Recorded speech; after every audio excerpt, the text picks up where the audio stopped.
it's predictable that every confirmation hearing now is going to be overblown, politicized circus. And it's because we've accepted a new theory about how our three branches of government should work, and in particular how the judiciary should work.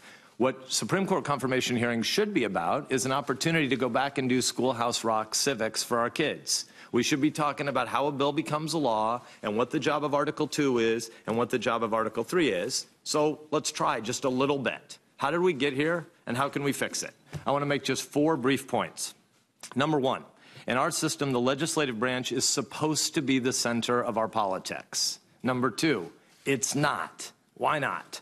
Because for the last century, and increasing by the decade right now, more and more legislative authority is delegated to the executive branch every year. Both parties do it. The legislature is impotent, the legislature is weak, and most people here want their jobs more than they really want to do legislative work, and so they punt most of the work to the next branch. Third consequence is that this transfer of power means the people yearn for a place where politics can actually be done. And when we don't do a lot of big actual political debating here, we transfer it to the Supreme Court. And that's why the Supreme Court is increasingly a substitute political battleground in America. It is not healthy, but it is what happens, and it's something that our founders wouldn't be able to make any sense of. And fourth and finally, we badly need to restore the proper duties and the balance of power from our constitutional system. So, point 1, the legislative branch is supposed to be the locus of our politics, properly understood. Since we're here in this room today, because this is a Supreme Court confirmation hearing, we're tempted to start with Article 3. But really, we need Article 3 is the part of the Constitution that sets up the judiciary. We really should be starting with Article 1, which is us. What is the legislature's job?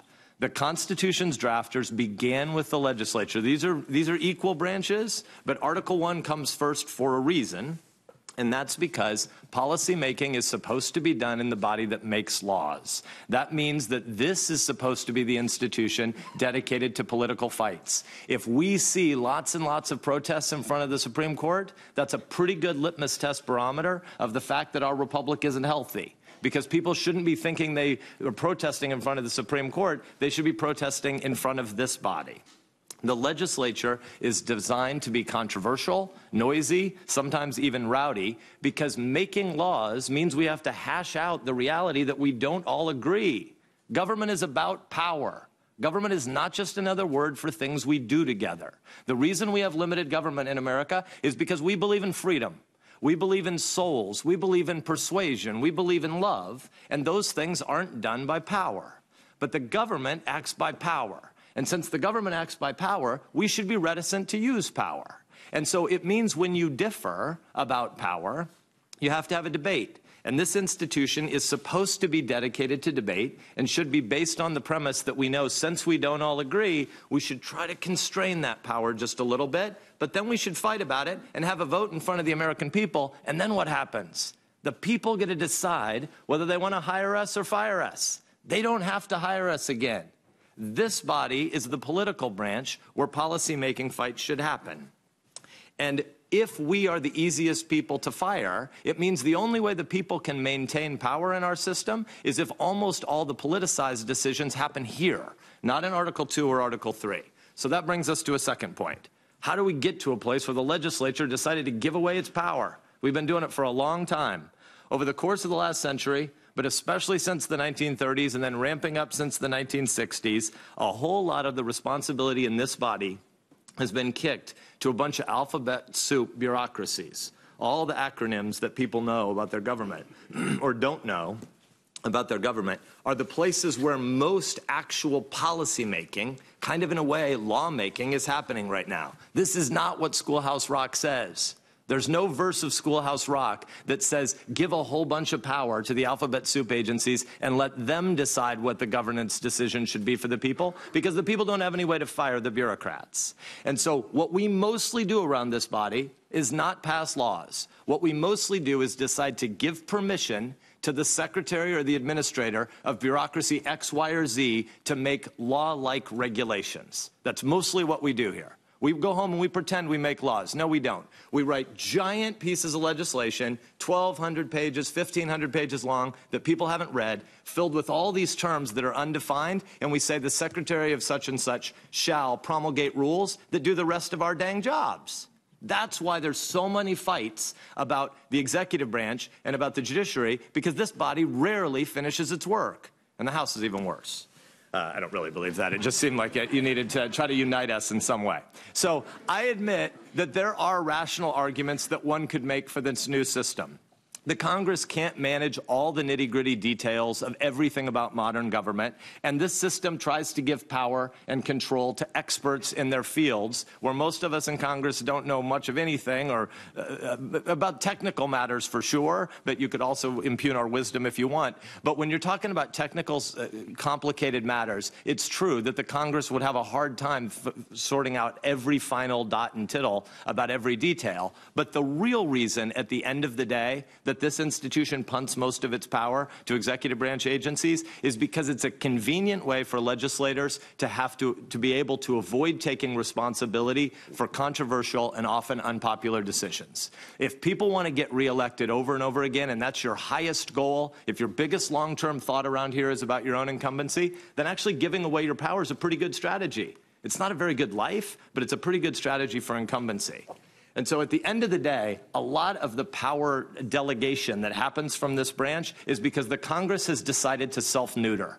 Well, guess what? The important thing isn't whether or not the Congress has lame jobs. The important thing is that when the Congress neuters itself and gives power to an unaccountable fourth branch of government, it means the people are cut out of the process. There's nobody in Nebraska, there's nobody in Minnesota or Delaware who elected the Deputy Assistant Administrator of Plant Quarantine at the USDA. And yet if the Deputy Assistant Administrator of Plant Quarantine does something to make Nebraskans' lives really difficult, which happens to farmers and ranchers in Nebraska, who do they protest to? Where do they go? How do they navigate the complexity and the thicket of all the lobbyists in this town to do executive agency lobbying? They can't. And so what happens is they don't have any ability to speak out and to fire people through an election.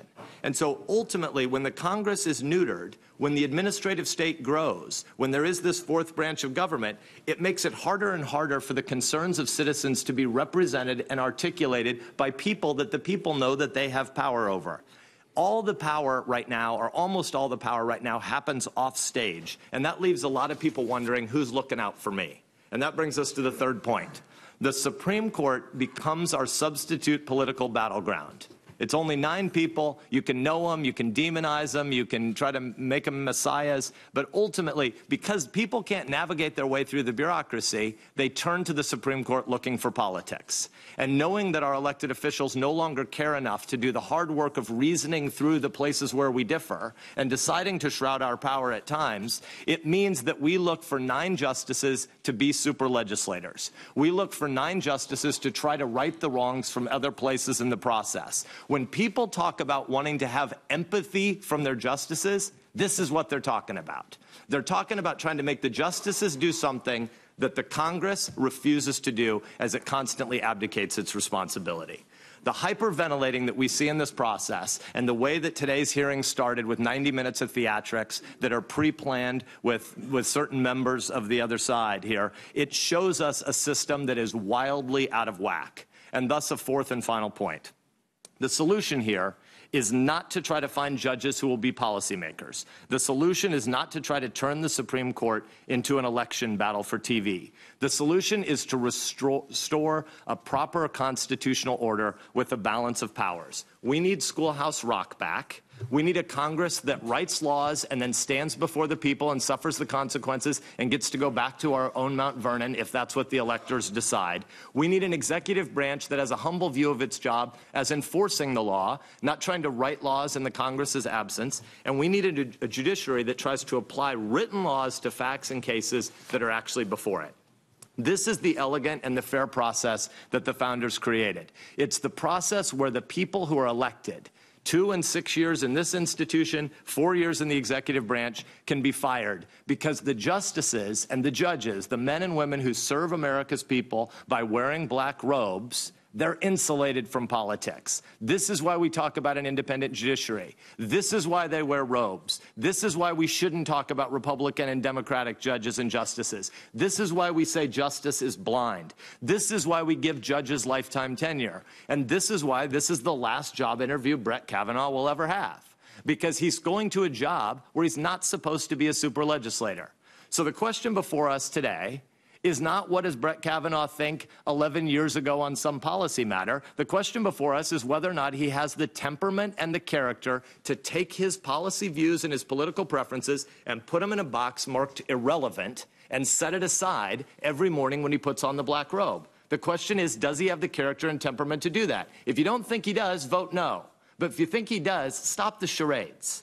Because at the end of the day, I think all of us know that Brett Kavanaugh understands his job isn't to rewrite laws as he wishes they were. He understands that he's not being interviewed to be a super legislator. He understands that his job isn't to seek popularity. His job is to be fair and dispassionate. It is not to exercise empathy. It is to follow written laws. Contrary to the onion-like smears that we hear outside, Judge Kavanaugh doesn't hate women and children.